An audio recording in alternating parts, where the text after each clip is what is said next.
Quand les gens sont aux abois et n'ont rien à dire ou rien à faire ou sont dépassés par les événements, les amis, parce que ils sont dans le faux, qu'est-ce qu'ils font?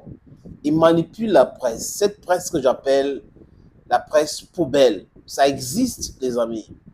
Au Cameroun, on parle de presse de Hilton ou presse de la rue Memos. Et il y a beaucoup de directeurs de publication qui pullulent.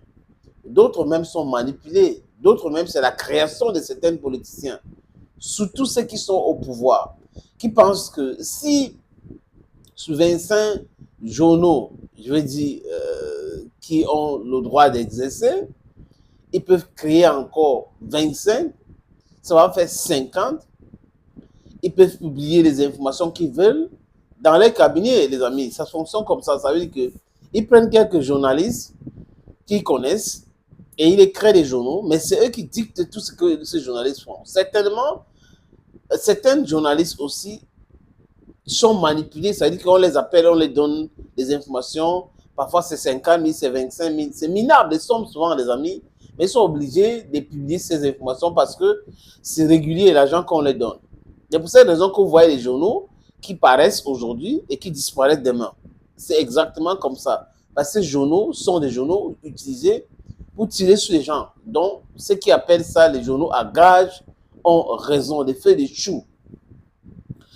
L'affaire Eto a montré encore qu'il y avait l'existence de ces journaux-là.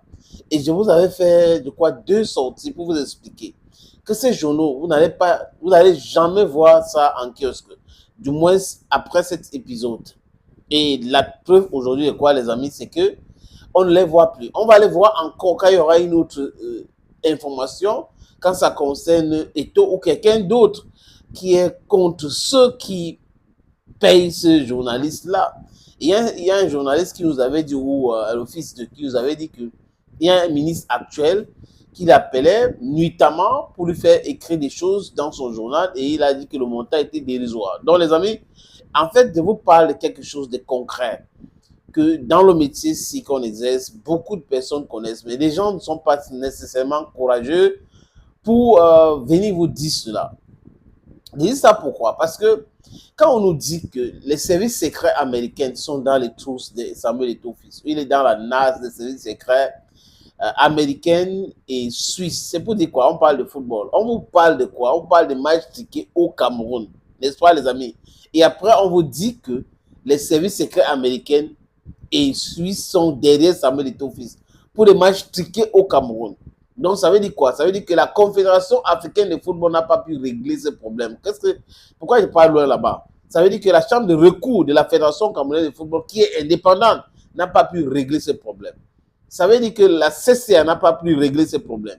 Ça veut dire que quoi? Ça veut dire que la Confédération africaine de football n'a pas pu régler ce problème. Ça veut encore dire quoi? Que la FIFA n'a pas pu régler le problème. Donc, Eto'o est tellement puissant au point où, s'il y a un match ticket au Cameroun, ce sont les services secrets américains, les services secrets suisses qui doivent travailler pour lui mettre en tôle. C'est du n'importe quoi, les amis. Et le journal n'en sait rien.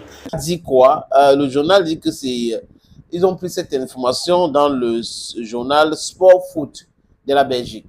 Et vous faites le lien entre la Belgique et le Cameroun actuellement quand on parle de Marc Brice. Donc vous pouvez, sans vous tromper, voir là où vient cette histoire. Donc Sport Foot nous parle des services secrets américains et services secrets suisses derrière Eto'o. Parce qu'il y a des matchs truqués au Cameroun. Ça, ce sont des plaisantins, les amis. Il dit la rédaction de Sport Foot qu'on a cité, ce sont des plaisantins. Ce sont des gens, si on les pose la question, ils vont dire que non, on nous a dit qu'il y a eu un câble, on nous a informé que ils ne vont pas vous prouver. Qu'est-ce que les services secrets suisses et américains viennent faire dans une affaire de matchs tickets au Cameroun? Qu'est-ce qu'ils viennent faire là-dedans? Donc, ok, on comprend. Marc Brice est un ancien policier. Donc, du coup, s'il est en difficulté au Cameroun, il faut que les services secrets américains et suisses l'aident de vous raconter du gros n'importe quoi. Et en gros français, moi, en tant que Bamenda, Econaman, Nguiman, Bakoreman, and proudly anglophone, je vais vous proposer la lecture. Et peut-être que c'est petit, vous ne pouvez pas lire cela. Sport Actu, ils disent quoi? Scandale présumé de corruption et des matchs truqués à la FECAFOOT. Écoutez bien le non-sens. Scandale présumé de corruption et des matchs truqués à la FECAFOOT. Et là où le cynisme et le banditisme journalistique entrent en jeu. Ils disent quoi? Samuel Eto'o dans la nasse des services secrets américains et suisses. Et l'article continue. L'information qui bat à la une du magazine belge Sport Foot incline à penser que la désormais affaire Samuel Eto'o fils aurait des ramifications à l'international, à même d'embraler tout l'univers football, dans lequel les questions d'intégrité et de transparence seraient de plus en plus maculées par des comportements anti-éthiques et anti-sport. Et vous vous dites que c'est quoi le lien entre cette histoire de match ticket et les services secrets américains et suisses? Je me rappelle, il y a quelques années, la Juve a été victime d'exactement peut-être la même chose de match ticket et la Juve a été rétrogradée en deuxième division. Je parle là de la Ligue italienne, les amis. Mais on n'a jamais eu vendu une information quelconque ou une information quelqu'une. Voilà, I think it's an information. Une information quelqu'une que les services secrets américains, suisses ou autres étaient intéressés par cela et vont mettre en difficulté le président de la Fédération italienne de football.